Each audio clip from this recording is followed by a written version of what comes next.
Hello, I'm Old Fart, and my guilty pleasure is I like knives. You're looking at one of a series of videos where I'm sharing a view into my collection of small folding pocket knives. I'm not an expert or an official representative of anything or anyone in any way. I just like knives. So today we're going to look at this, an Mar Hawk Ultralight Titanium version. I saw this knife reviewed online somewhere. I think it was the Everyday Commentary blog. I liked the simple, clean lines of the design, the titanium scales, and the description of it as being compact and unobtrusive. I found one in an online dealer and ordered it. So let's do a quick description. I'm not going to go into all the technical details, as there are a lot of reviewers that do that and the details are available from the manufacturer, but the size is important, so a few comments about that. First, I'll just say that when it arrived, I was shocked how small it is.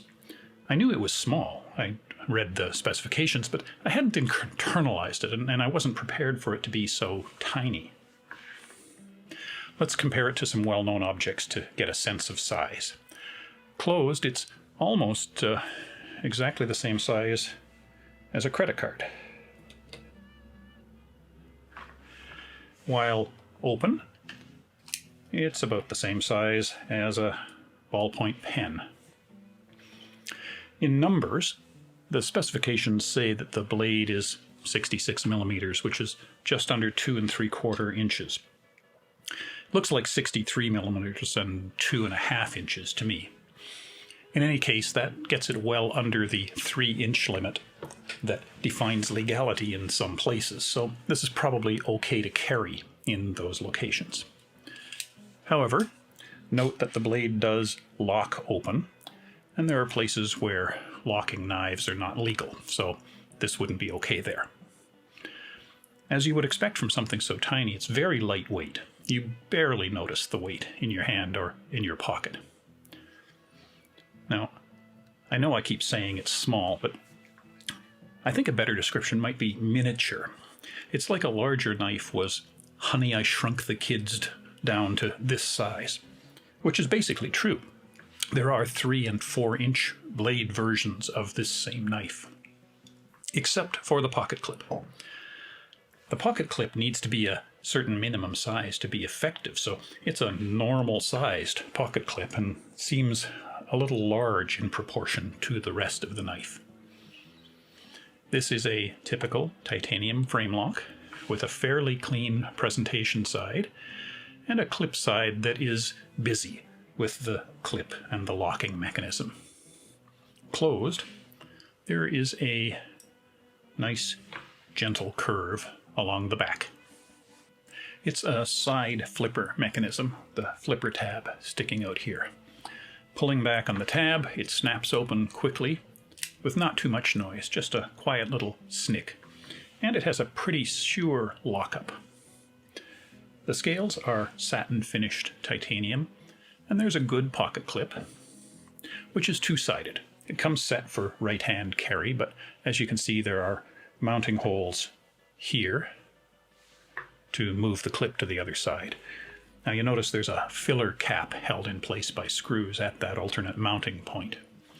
I suppose this feature is important to people who want to change the knife over to left-hand carry, but since I have no desire to move the clip, I'd rather this wasn't there and have an unspoiled presentation side. I think it looks a little bit industrial steampunk with those exposed screw heads sitting there. And let me tell you, that area attracts and retains dirt. I have to clean this area between the screw heads with a toothbrush regularly because it gets quite grimy. Maybe that's a comment on the state of my pockets more than a comment on the dirt attractiveness of the knife. Anyway, open, the curve of the back continues into the curve of the blade. Almar calls this blade shape a talon, which is somewhere between a drop point and a spear point. There is a lot to like about this little knife. I like the clean, simple lines, the blade shape, the continuous flow. Even the clip mirrors the same general lines. Opening it is easy. It flips open with very little effort. and it locks well. I haven't experienced any misfires. It locks securely every time.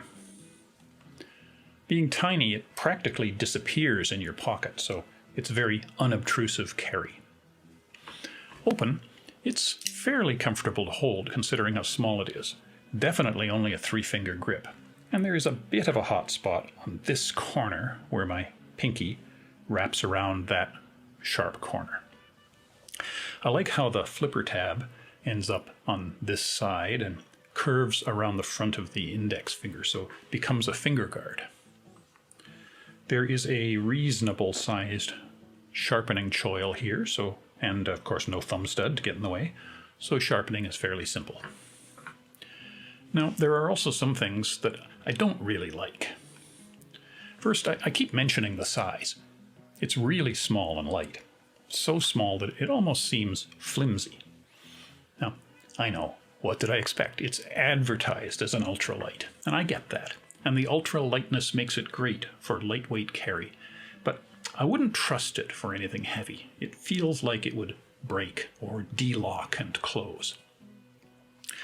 Next, closed, the flipper tab is definitely a pocket pecker, to use Nick's term. It's aggressively shaped and has a sharp corner, and the jimping is quite deep and sharp, enough that the tab tends to snag the material on the inside of the pocket of a dress pant. As is often the case with side flippers, there is basically no way to open it two-handed. It must be flipped. So even if you're opening it in front of a knife-nervous person, you have to flip it. And because it's so compact, it's quite difficult to close one-handed. My meaty, arthritic thumb has trouble getting in there to push back the locking tab. I pretty much always close it two-handed. Speaking of the flipper mechanism, what on earth is this hole in the flipper tab for? You can't put anything in it because that would interfere with the flipping mechanism. For example, if you tried to put a lanyard cord in there, it would get drawn into the handle when you flip the knife open. So it has no functional purpose that I can think of. I also find the clip to be a little bit over-aggressive for the size of the knife. It's a very strong spring. It clips the side of my pocket very securely, which is a good thing, but it is so secure and the knife is so small that I often have trouble getting it out of my pocket. I can't get enough of a grip to pull it out. I have to get my fingers underneath it in the pocket and push it out. Finally, the steel. The blade is D2 steel. Oh, there we are. The blade is D2 steel, which was developed as a tool steel and is sometimes used for knife blades.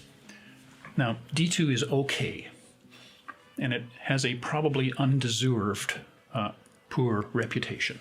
It's tough and it sharpens well. However, it's not corrosion-proof and it will stain or even rust if it's not kept dry and sealed. Worse, it's just not considered a premium steel. I don't feel I can brag about D2. And in a $250 knife, I would expect premium steel. For that price, SV35 or SV90 or M390, something like that. And yes, bragging about the steel, regardless of how well it cuts, is important to me. I'm a collector, not a hunter. Call me shallow. Now, let's go through my internationally unrecognized knife rating system. First, the NTGK score. We'll do this in two parts, NT and GK. First, the NT rating, non-threatening. Is this knife non-threatening? I generally evaluate NT in two parts. Part one, does the blade shape look scary? And I'll say no. It's a classic, elegant blade, and it's so small that it's just not scary. And there are no murdery looking markings or decorations on the knife. So I'd say no, it doesn't look scary. Part two, is the opening mechanism scary? Now normally I consider flippers to be a bit scary for non-knife people, because the invisibly fast opening makes them think switchblade. Somehow this knife just doesn't seem to invoke that. It's so small that instead the non-knife people go, "Ah, a toy switchblade, how cute." So I'm going to give it an A for non-threatening. Now, as a gentleman's knife, let's consider how pocket-friendly it is and how classy it is. It's a mixed bag on pocket friendliness. It's so small and smooth and light that it should be a dream in a pocket, but I don't find it to be for two reasons that I've already mentioned. First, this flipper tab is definitely a pocket pecker. It's pointy, it digs in, and the aggressive jimping tends to cling to fibers in the pocket so it drags. And second, the clip is so beefy and large compared to the size of the tiny knife that I find it gets a really firm grip on my pocket and it is not easy to get out. So I'm going to give it a B as a GK, as a gentleman's knife. So all told, A on non-threatening and B on gentleman's, I'll score it a B+ as an NT GK. Now, how about the KN rating? KN is for knife nerds. What will my knife nerd friends think of this knife? Well, the design is simple and elegant, nice lines, clean finish. It's handsome. It has a simple and reliable opening mechanism, no misfires, pretty good locking. However, it is so small that it is not easy to close. It's just too cramped, and that has to lower the rating a bit. It's not a one-handed fidgeter. And finally, the elephant in the room. There we go again. The D2 steel. I know it's a good steel and has a bad reputation, blah, blah, blah. But it does have that bad reputation, and my knife nerd friends will think less of it. And that's before it rusts. God help me if it rusts or discolors. If this was an expensive knife, no problem. But I'm not going to brag about D2 steel on a $250 knife. My knife nerd friends will think I overpaid. And they may be right. So, nice lines, good opening, but cramped closing, and all dragged down by non-premium steel. I'm going to say B as a knife nerd rating.